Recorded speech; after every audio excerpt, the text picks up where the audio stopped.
Former Entertainment Tonight host John Tesh says, yeah, he dated and then dumped talk show queen Oprah Winfrey.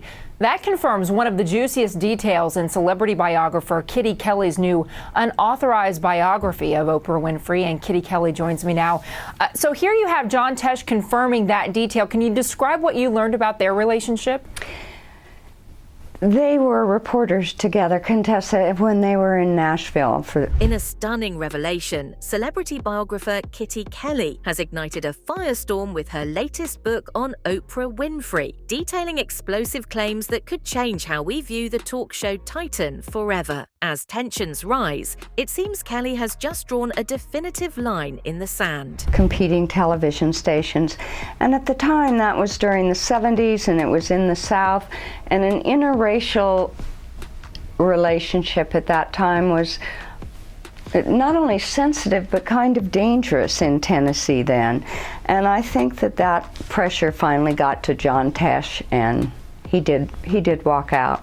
A lot of Oprah's friends are doing media interviews now, Gail King and others, who say the drama begins as former Entertainment Tonight host John Tesh confirms he once dated Oprah, providing a glimpse into their complex relationship. According to Kelley, they worked as reporters in Nashville during the 70s, navigating the challenges of an interracial romance in the South, a relationship that ultimately took its toll on Tesh, leading him to walk away. There are so many details in this book that just simply aren't true. How do you respond? Well, I don't think they've come up with any details yet. I'd love to hear what they have to say.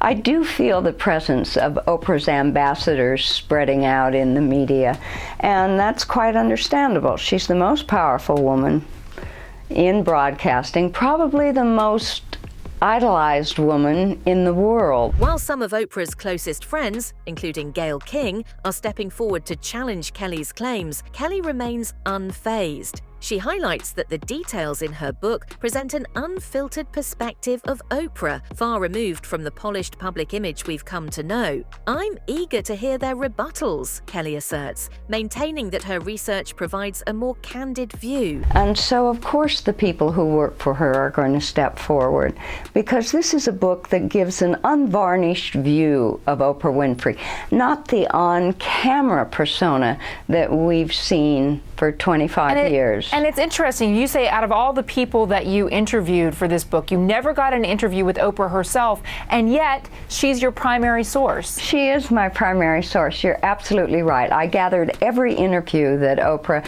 ever gave in the last 25 years. Interestingly, Kelley gathered a wealth of information without ever interviewing Oprah directly. She painstakingly compiled over 2,000 files from Oprah's past interviews, which she used to paint a fuller picture of the media icon's life. This approach raises eyebrows, particularly regarding the many secrets that Kelley claims Oprah holds, secrets that have shaped her journey. Oprah by Kitty Kelley. Now, this book was a revelation for me. Not so much about Oprah's childhood or young adulthood or all the supposed scandals or the use of drugs or the allegations of her relationships being not what they seem with other people, all those sorts of things. That was all a little ho-hum because it's all been covered before in extensive detail. In a bold move that could reshape her legacy, Kitty Kelley has unleashed a wave of revelations about Oprah Winfrey in her latest biography. With claims that could signal the end of an era for the media mogul, the question on everyone's lips is, has Kitty Kelley just said goodbye to Oprah forever? But one thing I was really interested to see was behind the scenes of her show, and in particular behind the scenes of Oprah Winfrey's book club, because that had a major impact on me. It was around that time when I was a young adult working in bookstores, and pretty much I knew that anything that Oprah Winfrey recommended in her book club, we had to get at the front of the shop pretty quickly, and we had to order in extra copies. Kelley's book dives deep into Oprah's life, but it's not the familiar scandals or childhood struggles that grab attention. Instead, readers are treated to a behind-the-scenes look at the iconic Oprah Winfrey Book Club, a phenomenon that transformed the publishing world. The author recounts how Oprah's selections could make or break books, highlighting the intense pressure on bookstores to stock titles that had her stamp of approval. Because it would be sold out very, very quickly. I still remember the pallets of books arriving with the Oprah Winfrey Book Club sticker on them. And it was exciting times. It was exciting times for authors, particularly for publishers, and even for humble little booksellers. You might remember Jonathan Franzen in the early 2000s and how he was a little bit snobby about his selection for corrections in the Oprah Winfrey Book Club. One of the most notable stories involves author Jonathan Franzen, who notoriously snubbed Oprah's offer to feature his book, The Corrections. Franzen's comments were laced with elitism, showcasing a disdain for what he deemed schmaltzy literature. This decision backfired, as it not only cost him millions in sales, but also sparked a long-standing feud that would only be mended years later. And he actually ruined his chances of being featured on the show. And it's funny because he blamed that on a lack of media training, but I think he needs to be held accountable for actually being his own worst enemy and self-sabotaging, because what he said was pretty snobby and, elitist, and I can completely understand her reaction. Kelley's insights reveal the ruthless tactics employed by Oprah's producers. Guests were often expected to divulge their entire lives for the show, leading to a highly stressful experience. Those who participated sometimes found themselves caught off guard by unexpected questions, making for a less than pleasant appearance, all in the name of good television.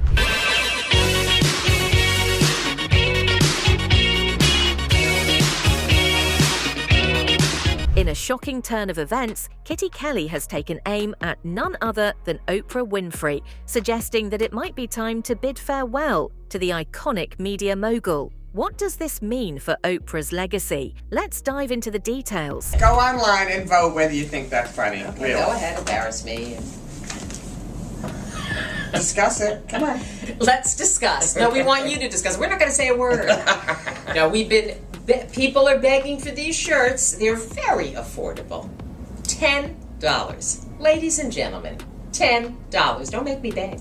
So, go to theboomerbroads.com and to the store, and you can have your very own Boomer Broads t-shirt. And we're going to be putting the mugs up for sale to my brother, who keeps groveling. The conversation kicks off with a critique of Kitty Kelley's recent unauthorized biography of Oprah. Janet and Anne-Marie express their disdain for what they describe as cheap journalism, calling Kelley out for not respecting the privacy of the celebrity she's chosen to target. It's clear they feel that Kelley's approach is beneath the standard expected in biographical storytelling. My whole family. Anyway, so is this before or after they used talking the house, about by the way? cheap. Your house. Talking about cheap. No, really. You want to know what's cheap? Cheap journalism is what we're going to talk about today. Oh, nice segue. Thank you. Okay. Cheap journalism. Kitty Kelley, hide your head in shame, Kitty, with a name like Kitty Kelley. Anyway, you think It she was is a born with dumb that name. I Oh, hate she to say wasn't anything. born with that name. Anne-Marie passionately states that she's done with Oprah, igniting a spirited debate about whether it's fair to turn the beloved talk show host into a subject of tabloid gossip. Janet chimes in, defending Oprah's achievements while questioning if the relentless focus on her life has become overwhelming for fans and followers alike. Let's Google. Let's try to find out what her real name was. Her real name was Alexandra Kolinsky or I bet she's a something, yeah. Kelstein. Oh, yeah. Anyway, so Kitty Kelley writes yet another unauthorized, meaning nobody asked for it, Kitty, biography. And you can't prove it. Right. It's yellow journalism. That It part is of it I yellow do not journalism. like. I do not like. And not only is it yellow journalism, but she has attacked She is doing a story I know, on darling. I know, honey. My Goddess. I know. I have so many. You think it's about Meryl Streep, don't you? No. This Or one's- Julia. That's a lot. I admire a lot of people. I have no life. The pair delve into the world of unnamed sources and sensational stories, highlighting the absurdity of allegations that fly without proper attribution. They agree that such tactics undermine the truth and can unfairly tarnish reputations, especially when it comes to someone as revered as Oprah. And Queen of the world. Queen- I don't think she's queen of the Queen of airways. the world. I don't Airways were not understand enough for Oprah. why you would take on Oprah Winfrey. Well, I have not, personally, so please don't be looking at me. But the part that bothers me, fine, okay, I don't like unauthorized. And I don't, even though I And you read don't them every like week. Oprah. No, it's not that I don't like Oprah. It's that I'm kind of done with Oprah. I'm done. Done with Oprah. I'm sorry, Oprah. La la la la la la la. I can't even. I can't listen. With a critical eye, they dissect Kelley's claims, noting that the so-called revelations about Oprah's personal life might not hold much weight. They point out that many of the accusations lack substantial evidence, making it difficult to take them seriously. The question lingers, is this biography more about sensationalism than fact? Stedman, it is good to have you on the show. We know each other a little bit. We're neighbors up in Montecito. Yeah. I saw you at a store buying some food.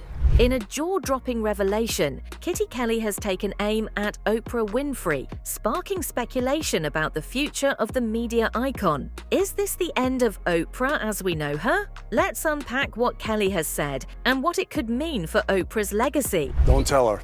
Well, You know, she's first of all, she's a great cook.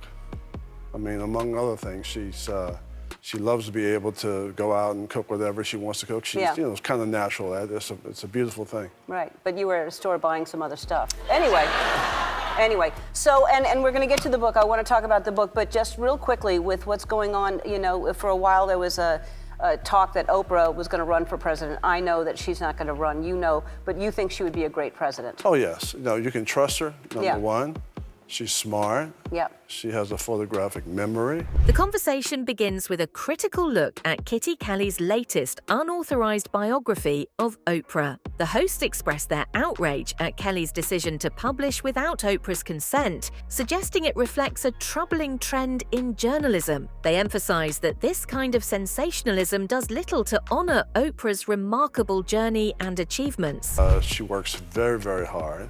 And so she has qualifications to do it, and she's very successful. Right. Okay, so let's talk about identity leadership. Explain what that is to everyone.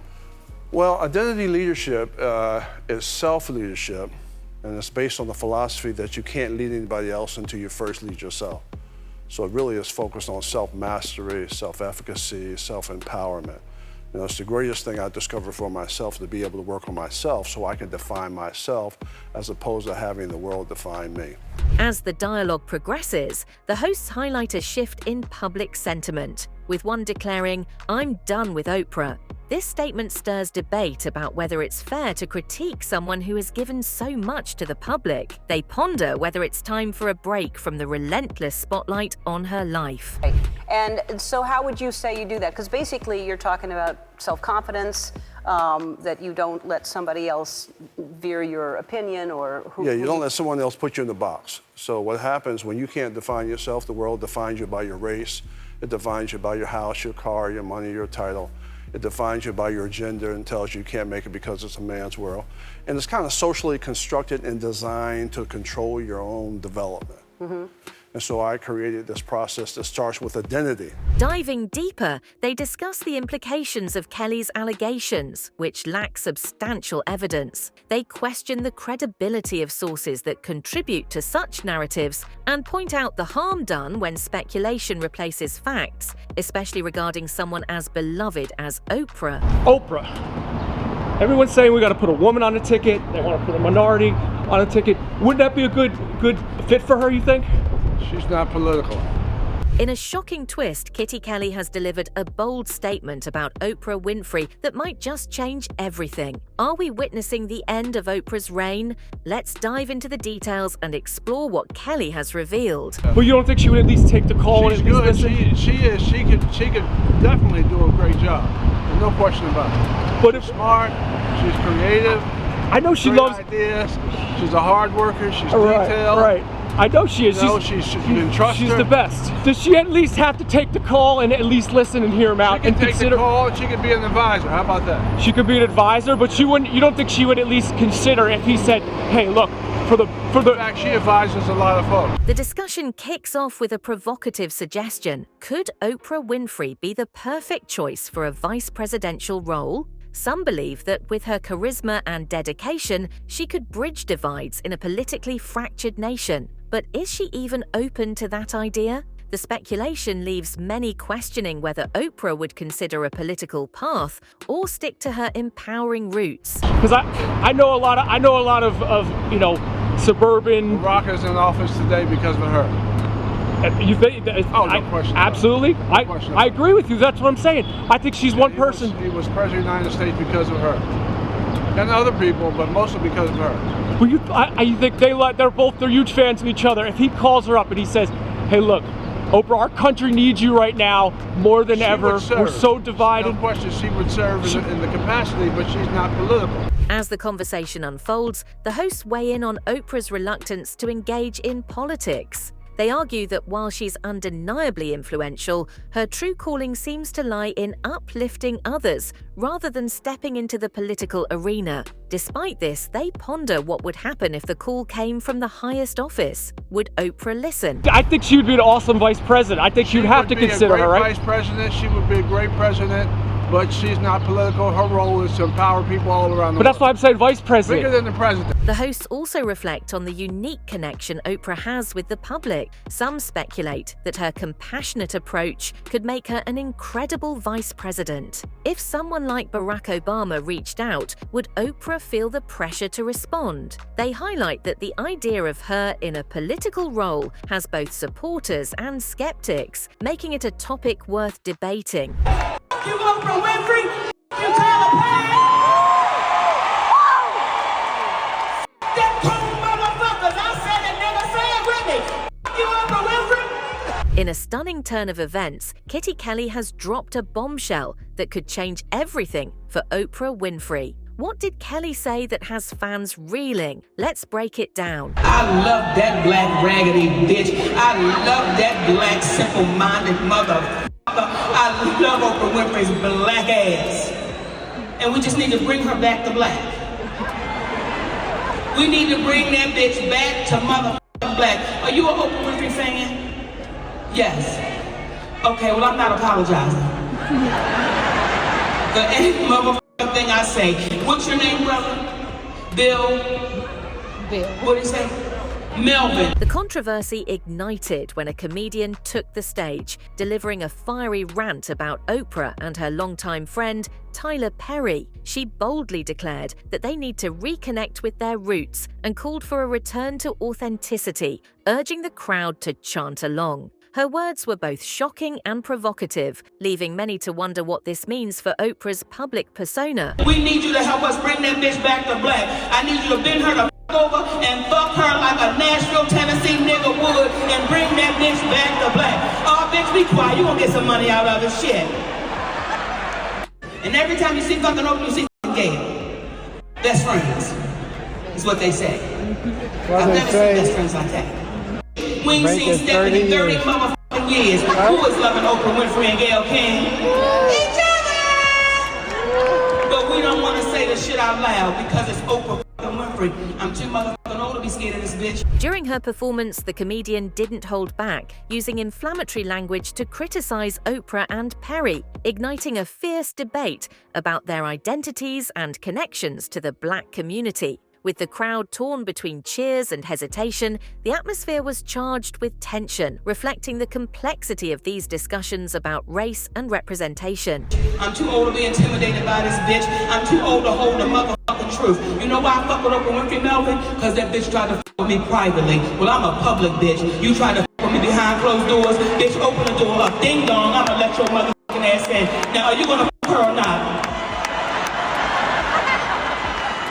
Monica is once again slamming Oprah and Tyler Perry, reigniting her years-long feud with them and using some racially charged language that questions their blackness. The comedian hit the stage during Cat Williams' latest Stop Remember. As she continued her tirade, she provocatively questioned Oprah's relationship with her best friend, Gail King, suggesting there might be more to their bond than meets the eye. This bold assertion not only stunned the audience, but also reignited long-standing rumors about their friendship, leaving fans speculating about the truth behind the headlines.